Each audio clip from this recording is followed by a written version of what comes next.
नमस्कार, आपका स्वागत करती हूँ डीएनपी इंडिया में। इस वक्त की 10 बड़ी खबरों से हम आपको रूबरू कराते हैं। तो आइए शुरुआत करते हैं खबरों का सिलसिला। प्रधानमंत्री नरेंद्र मोदी ने सोमवार को कोरोना वैक्सीन की पहली डोज लगवाई। देश में 1 मार्च से कोरोना वैक्सीनेशन के दूसरे चरण की शुरुआत हो रही है। ऐसे में पीएम मोदी ने सोमवार सुबह वैक्सीन लगवाई। वैक्सीन को लेकर देश में कई प्रकार की बयानबाजी भी सामने आई थी। यहाँ तक कि विपक्ष की ओर से भी पीएम मोदी को वैक्सीन लगवाने की चुनौती दी गई थी। बिहार में विधानसभा चुनाव के दौरान राज्य के सभी लोगों को कोरोना वैक्सीन मुफ्त में दिए जाने के वादे को नीतीश कुमार निभाने की तैयारी में है। बिहार सरकार ने फैसला किया है कि 1 मार्च यानी आज से निजी अस्पतालों में लगाई जाने वाली कोविड-19 वैक्सीन का पूरा खर्च राज्य सरकार उठाएगी। मुख्यमंत्री नीतीश कुमार की अध्यक्षता में रविवार को हुए एक महत्वपूर्ण बैठक में इस बात का फैसला लिया गया है कि निजी अस्पतालों में भी वैक्सीन लोगों को मुफ्त में दी जाएगी। असम में चुनावी रण में सोमवार को कांग्रेस महासचिव प्रियंका गांधी वाड्रा की एंट्री हो गई है। प्रियंका गांधी 2 दिन के असम दौरे पर पहुंची हैं। यहां सबसे पहले सोमवार को उन्होंने गुवाहाटी में मां कामाख्या देवी मंदिर में दर्शन किए। प्रियंका गांधी वाड्रा ने असम के लखीमपुर में स्थित लोगों से मुलाकात की और उनके साथ ट्राइबल डांस भी किया। पश्चिम बंगाल में चुनावी बिगुल बजने के साथ ही सियासी लड़ाई शुरू हो गई है। बंगाल की बेटी पर फिर पोस्टर वार छिड़ गया है। बीजेपी ने पूरे कोलकाता को पोस्टर से भर दिया है। इस पोस्टर में एक महिला की तस्वीर है जिसके चेहरे पर सुजे हुए है। बीजेपी ने पोस्टर के जरिए ममता सरकार पर सवाल किए हैं कि क्या बंगाल की बेटी नहीं है, आखिर इसकी पिटाई क्यों हुई।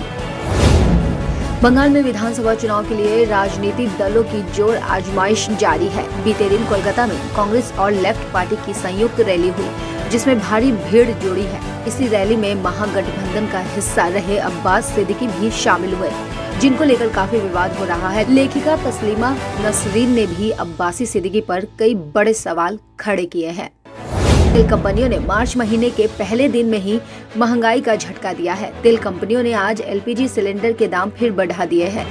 दिल्ली में रसोई गैस सिलेंडर की कीमत 25 रुपए बढ़कर 819 रुपए हो गई है। पिछले 1 महीने में 4 बार दाम बढ़ चुके हैं। मार्च महीने में देश में कुल मिलाकर 11 दिन तक बैंक बंद रहेंगे। इसके अलावा 9 सरकारी बैंक यूनियंस ने 15 और 16 मार्च को 2 दिन के हड़ताल का ऐलान भी किया है। इस तरह सरकारी बैंकों में 13 दिन और निजी बैंकों में 11 दिन की छुट्टी रह सकती है। इसलिए इस महीने अगर आपको कोई बैंक में काम है तो बंदी और हड़ताल के डेट को ध्यान में रखना चाहिए।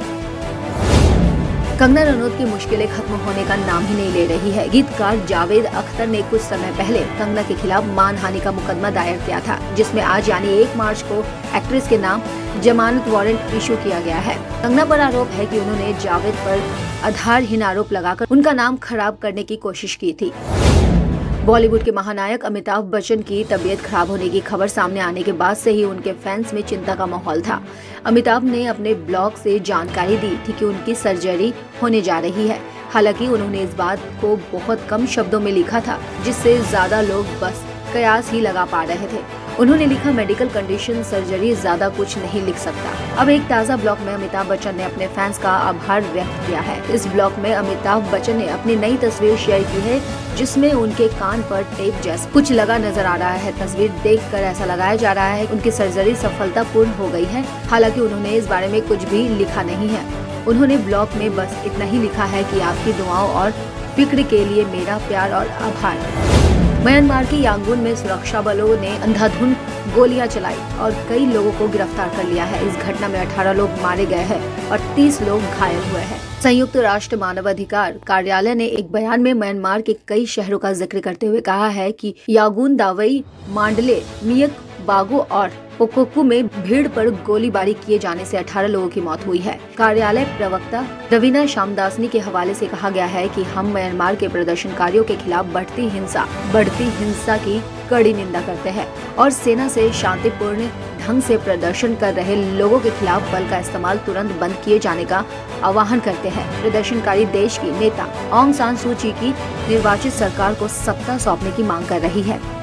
दोस्तों, आपको हमारी ये जानकारी कैसी लगी हमें कमेंट बॉक्स में जरूर बताएं और हमारे चैनल को लाइक, सब्सक्राइब और शेयर करना ना भूलें। तब तक के लिए नमस्कार।